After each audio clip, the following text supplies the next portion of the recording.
Hello and welcome to the latest perfume chat video with me, de Toilette. And me, Callum Langston-Bolt. And we're back at Les Senteurs to do some perfume recommendations for your weekend. What I'm calling Scenting for the Weekend, which is a terrible title. So we're covering all sorts of weekend circumstances and activities. And we're going to kick off with Netflix binge, Callum's favourite weekend occupation. Callum, how often do you watch Netflix? Daily. Sometimes twice daily. A lot. It can't be helped. And what perfume do you have for your Netflix-orama moments? I've chosen something to represent the junk that I eat while I'm watching Netflix, in the nicest possible way. All the chocolate. I'm normally sat there with a nice bar of chocolates nearby that I'm kind of slowly working my way through over. Favourite chocolate brand? I couldn't possibly say. Normally something that's been sent to me from like Europe somewhere by friends. So I'm just that kind of guy. Okay, So let's talk about perfume. So we went for Parfumerie. Musc Maori by Parfumerie Generale, which smells like a really amazing sort of hot chocolate Ferrero Rocher. Ambassador's reception. Yes. But it's very. But it's just. Oh. And fudgy as well. Always get a bit of fudge from it. It's got a really fatty smell to it, but nice, obviously, from that cocoa butter. It's really creamy and smooth, and it's quite snuggly. It's good if it's raining and horrible outside and you're sat inside watching Netflix and hopefully a roaring fire nearby, and it can wrap yourself up. Or at least a laptop with a picture of a fire on it. Yeah, except you're using your laptop to watch Netflix, so never mind. So while Callum is vegetating or vegging with his chocolates, I, on the other hand, am doing something much more healthy. No, not. But if I were doing a workout, perhaps I would be doing one of the extreme workouts typical of modern times, like Insanity or 30-Day Shred, which I have done actually with Gillian Michaels, or one of those. She's quite terrifying.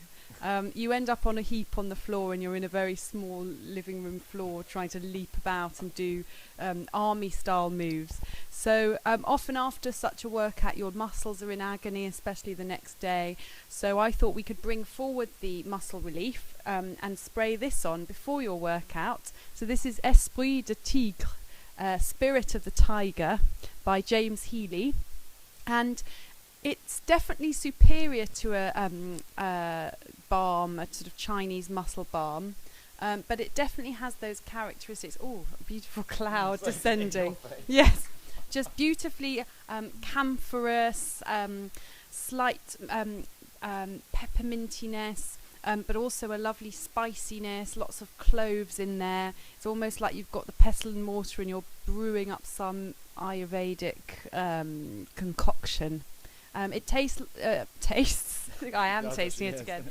A little bit like a sort of a tea you'd make to recover from your workout, and I think will give you the purpose to go on when you want to weep and collapse on the floor. There we are. Next one is for the housework, for the chores. Yeah. We thought a sort of aspirational housework. So as you're working your way around your, lovely home, doing your sort of boring chores and dusting and sweeping, you could wear Mona Diorio's Eau Absolue, which smells like, it's got this lovely beeswax note. So it has a hint of sort of really expensive polish in a grand old country house where you're in a sort of a long dining room or reception room, sort of polishing old oak furniture, surrounded by nice sort of hangings and oil paintings. But in this house there'll probably be urns on plinths. There would, yes. Yeah. It's a really Moorish fragrance because of the honey smell, and that with there's something a little bit almost marmalade about it. Marmalade, yeah. It's got the clementines, you're right. Yeah. Clementine and geranium, vetiver. But it is Don't just very. I will read it. Don't give it away. Don't give it away. But it is. Yeah. It does smell. It just smells expensive and sort of like expensive things. It's the Cluedo house. Yes, yeah. Just before the murder. Next up is Park Life. So for this, I've chosen Trèfle Pure by Atelier Colognes, and they do really beautiful eau de colognes they're called Cologne Absolue because they have a bit more heft and staying power.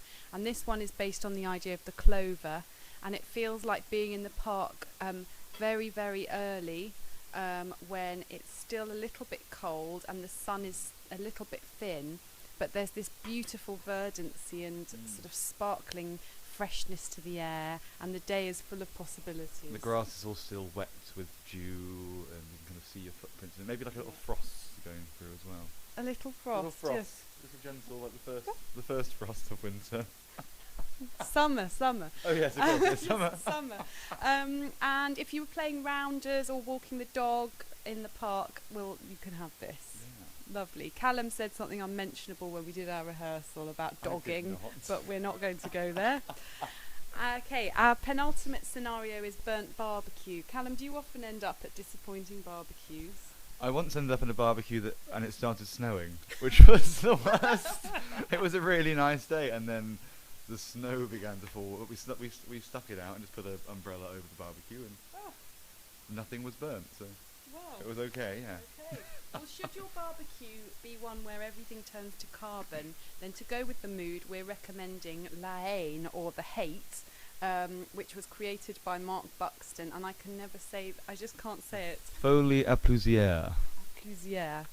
And this fragrance is the smell of hate. It's inspired by a 1990s film about unrest and racial friction in Paris, and it's meant to smell like the sort of despair of an inner city, so lots of sort of asphalt and smokiness and concrete and industrial sort of smell to it. Although when I sprayed it, first of all, I got kind of paprika nuts as well, bar snacks. There's a lot of like heavy spices in the opening, before you get down to the burning and the screams and the terror. And that's just when your sausages go black.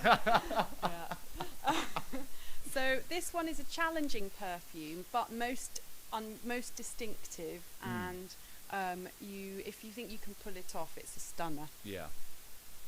So our final one is a perfume to wear if you're at a dinner party and you don't know anyone. The fragrance is 33 by Ex Idolo, and it's a London-based fragrance house, and this is the only one they have at the moment, unless I'm mistaken. There's or is there another one? Okay, yeah. Soon but not yet.